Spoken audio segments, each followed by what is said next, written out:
আপনি যদি জীবনে ভালো থাকতে চান তাহলে আপনাকে না বলা শিখতে হবে, না বলা জানতে হবে।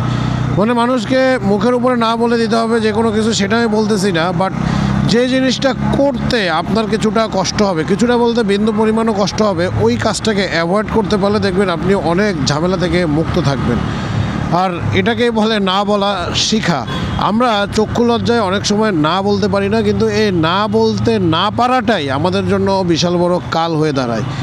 তাই চেষ্টা করবেন যেই কাজ করতে গেলে আপনার সামান্যতম স্বার্থ নষ্ট হবে, মানে আপনার শারীরিক, মানসিক, অর্থনৈতিক বা সাময়িক ক্ষতি হওয়ার চান্স আছে, সেই কাজগুলোকে অ্যাভয়েড করেন, না বলেন।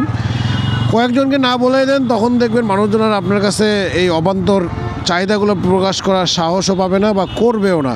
আপনি যখন অন্যদেরকে না বলতে যাবেন, তখন যারা আপনার কাছে নতুন করে প্রস্তাব দিবে তারা চিন্তা করবে এই লোকরে বলে তো লাভ নাই, এই লোক তো না করে দেবে, তাই চক্ষু লজ্জার ভয়ও আপনাকে হয়তো বলবে না।